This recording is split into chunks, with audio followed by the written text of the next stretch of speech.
There was a time when American presidents and British monarchs weren't so keen on each other. But that was a long time ago. Under the reign of Queen Elizabeth II, 13 different American presidents considered their time with her a chance to burnish their image, engaging in the ceremonial aspects of the office, which allowed them to leave their sometimes dismal political standing behind. Major Garrett joins us to take a spin through the presidential photo album. Welcome, Major. It's very good to be with you. 70 years, 13 presidents in her lifetime. What are some of the iconic moments from that period? Let's just take a look at that word you mentioned, John, iconic. Why does that word matter? Because Queen Elizabeth grew into the throne in the modern media era. She is a heavily photographed sovereign. The first coronation ever televised globally was hers.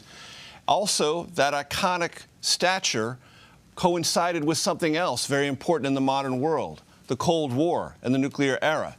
When she first came to the United States as princess, she met with Harry Truman, who was himself reconciling himself to the bitter, harsh realities of that Cold War standoff with the Soviet Union. And as her queenship and monarchy extended, she worked with every single American president on that large, big complex of issues, reinforcing the relationship between the United States and the United Kingdom. And as you well know, John, for many presidents, Britain in the continent, though not attached, always regarded as the more reliable and more muscular ally of the United States, particularly in that Cold War period. So dealing with the Queen was not necessarily the way a U.S. president got permission or ratification for anything, but it was a way to constantly reinforce that special relationship born of the hardships which she herself experienced during World War II and extend them symbolically and ceremonially throughout the monarchy and the U.S. presidency, binding them together in visual ways.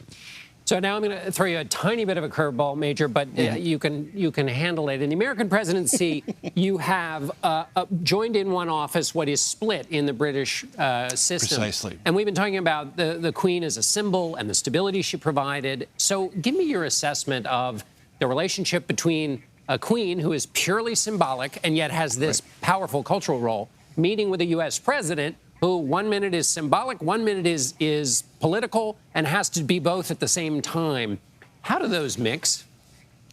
So I think it's really interesting to go back to Norah O'Donnell's interview today with John Major, the British Prime Minister, who said that Queen Elizabeth had an encyclopedic knowledge about the world as she lived it as the sovereign, meaning she was continuously absorbing intelligence reports and political information, economic information, military information through her entire reign as queen.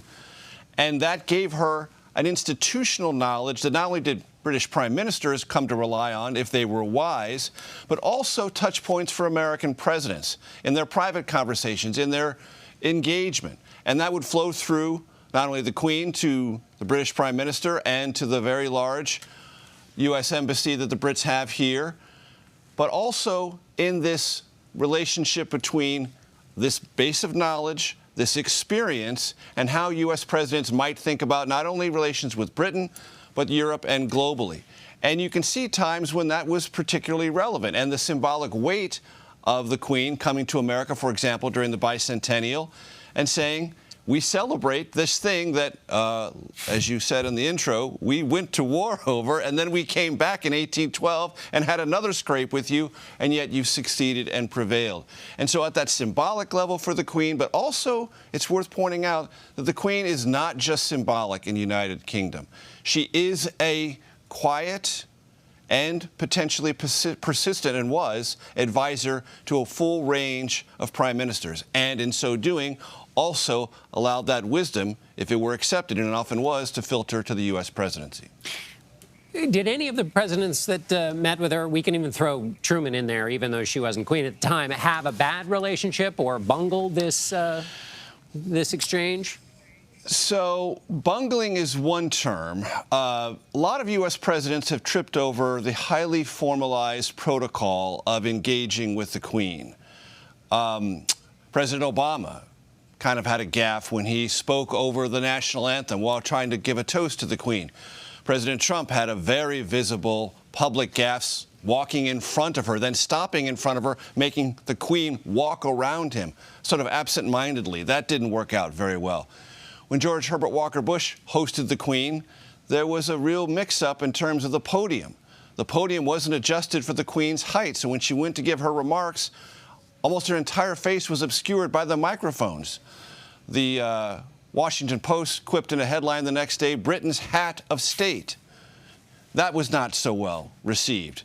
So on the protocol side, some American presidents have kind of stumbled around the formality.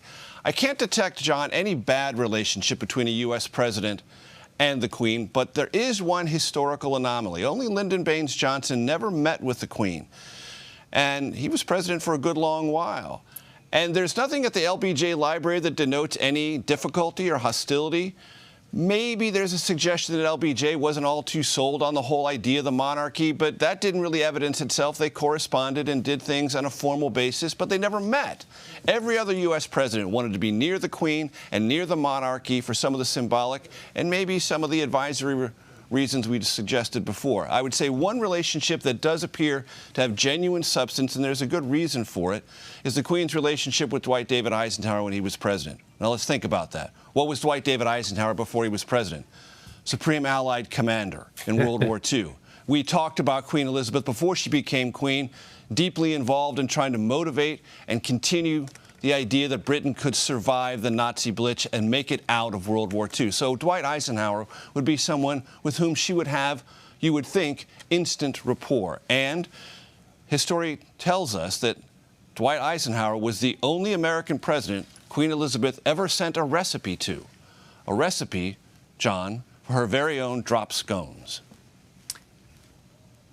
I did not know that, Major. I'm now grateful to you. And also, Ike would have been, imagine if Ike were still president or still had a role in American life. That's the first president she met.